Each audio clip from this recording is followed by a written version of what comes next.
Hello friends, welcome to next lecture in kinematics of machines. So in this video lecture we shall see this Coriolis component, or it is also called as Coriolis acceleration component.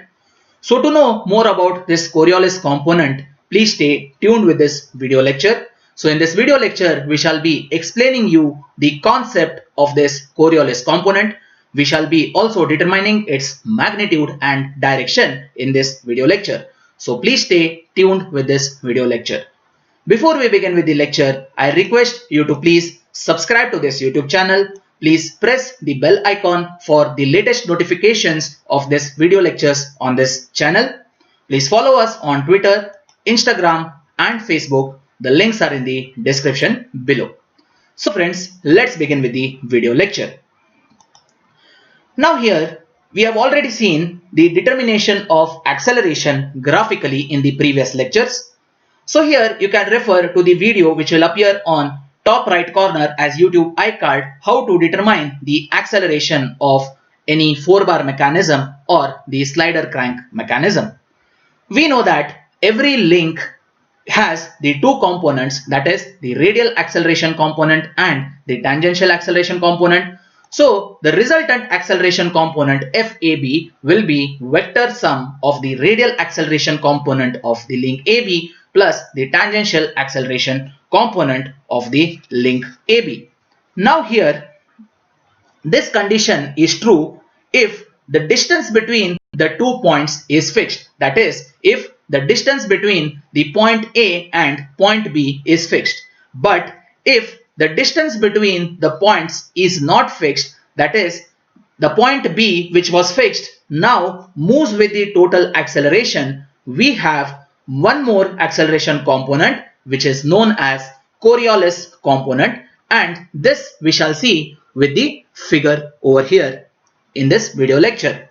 So the Coriolis acceleration component is denoted either FCC or FCR. So now we shall see what will be the magnitude of this Coriolis component FCC. So here we take this pivot to which we have the link OA attached. On this we have the slider, and this link moves with a constant angular velocity omega, and this will be the new position of the link. And also here the slider is not fixed, and the new slide position of the slider will be over here, that is the slider moves along this crank in this direction outwards. So here we take this small angle as d theta. So this is OA. So the new position will be OA dash. So here we have the other points. Now we shall see what are these points. So here the slider moves from this position to this position. So it takes up three important motions. One is it moves from B to D due to the rotation of the crank OA. The second position is from D to E due to its outward velocity V, and the third position is from E to F due to the acceleration which is perpendicular to the crank OA. Now this acceleration, that is E to F, is the Coriolis acceleration. Now focus on this figure. We shall now determine the magnitude of this acceleration EF. So this EF is actually an arc, and it can be determined as the length of the arc CF minus the length of the arc CE. So here arc EF is equal to arc CF minus arc CE. Now this arc CE can be written as arc BD because they are equal in length. So I substitute for CE as arc BD. Now the length of this arc CE will be given as OC into d theta, and the length of the arc BD will be given as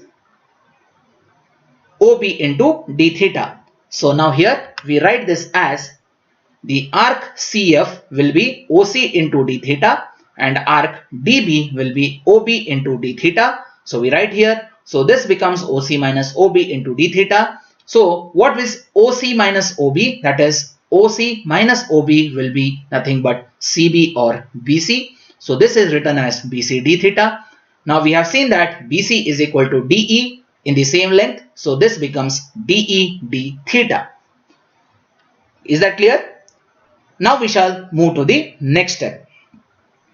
Now we know that the motion or dE is nothing but it is the time taken, or the slider moves with the velocity v in a time or the unit time or the elemental time dt. So this motion we call it as dE, and that is nothing but v into dt. So here dE is equal to motion of the slider into the time, that is v into dt.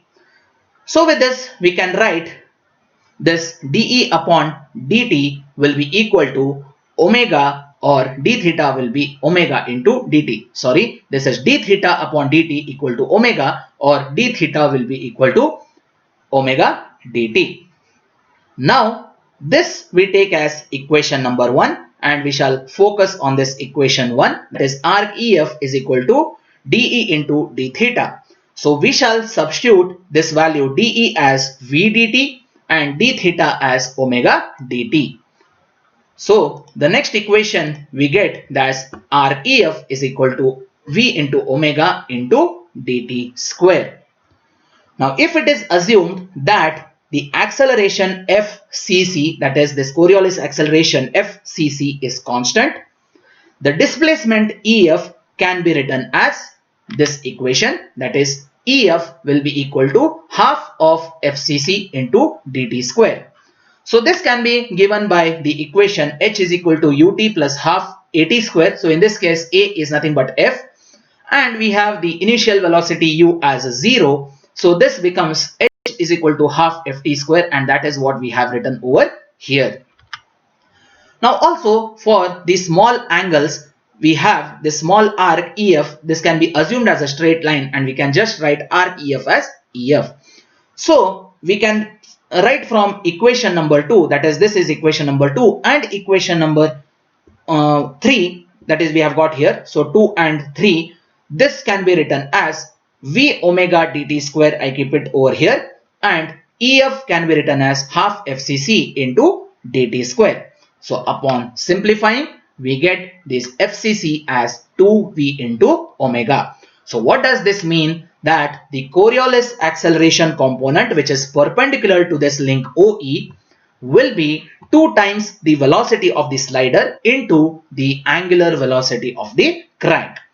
Now we shall see how to determine the direction of this Coriolis components. So here on the screen you can see 4 different figures.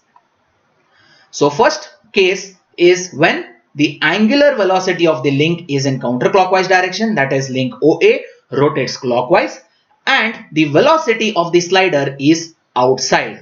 Then we have the Coriolis component towards the left as shown over here.